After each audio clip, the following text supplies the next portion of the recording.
The Bog Baby by Jeanne, Willis and Gwen, Millard.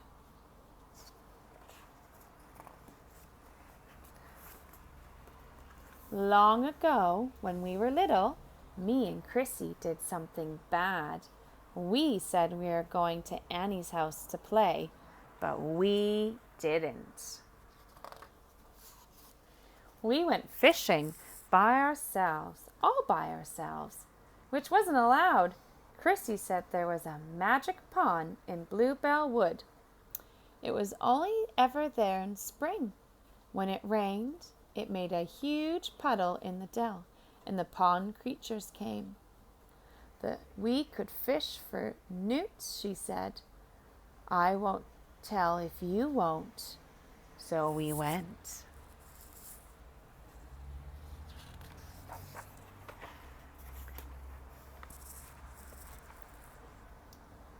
We found the pond. It was squelchy. Round the edge, the bluebell squeaked under our boots. We fished and fished, but we didn't catch a newt. We caught something much better.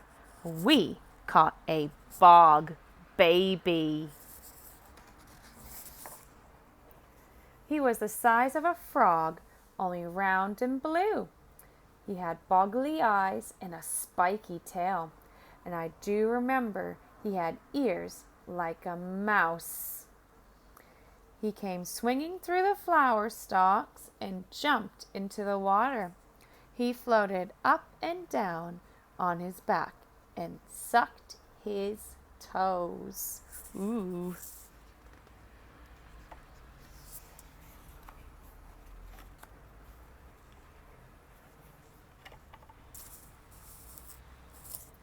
When I fished him out, he didn't struggle.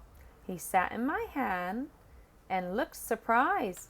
He was soft as jelly, like he had no bones. When we stroked him, he flapped his wings. They were no bigger than daisy petals.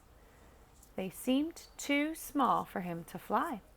Chrissy said he might be able to fly if we blew on his wings. We blew and blew, but all we did was blow him onto the mud. He didn't try to escape. He just sat still with his paws over his eyes. We put him in a jam jar, took him home, and hid him in the shed. He was our bog baby. He wasn't meant to be a secret. We wanted to show Mom, but we didn't dare. If we did, she'd know we didn't go to Annie's.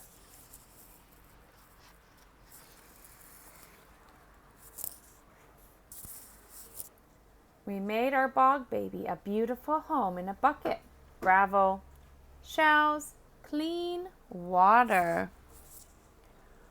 Whenever he saw us, he would jump up and down. We picked him up and we played with him. He was very ticklish. We fed him on cake crumbs. We loved our bog baby. Wow, look at his house. He's got all those seashells, gravel or little pebbles. He does look quite happy in his new home. Our friends loved him too. We would sneak him into school in a margarine tub. When the teacher wasn't looking, he played in the sand pit and the water tray. In the afternoon, he slept in his tub on a piece of damp cotton wool. Chrissy made him a collar and a lead, and we took him for a walk in the field. Once a crow nearly ate him, but we scared it away just in time.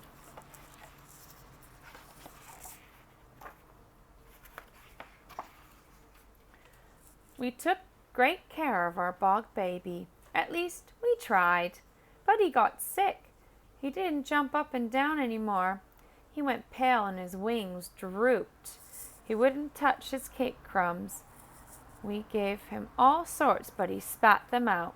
We wanted to ask Mom for help, but we didn't dare because of Annie. But the bog baby got thinner. He wouldn't walk on his lead. He hid under his shell. He wouldn't come out no matter how much we loved him.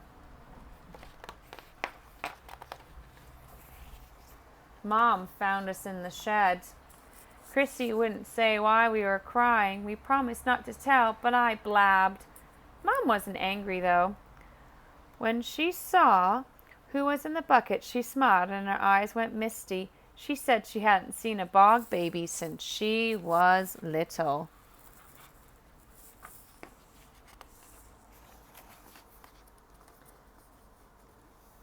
Please make him better, we cried. We love him so much.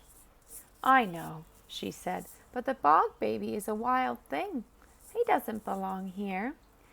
He isn't meant to eat cake or walk on a lead or sleep in a tub.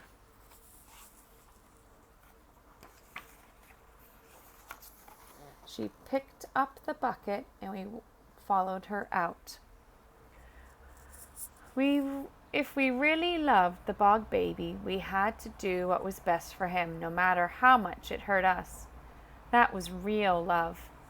That's why we let him go.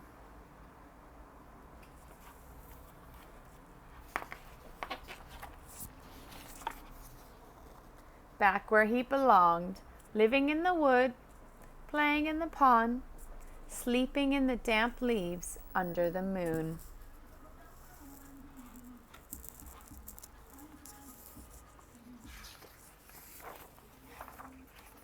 We never saw him again.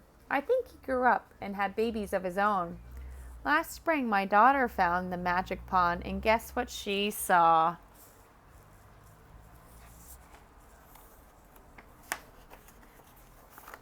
Hundreds of bog babies swinging through the bluebells, catching flies, floating on their backs, sucking their toes. That's what she told me, and that's what I believe. Look at all those bog babies. The end.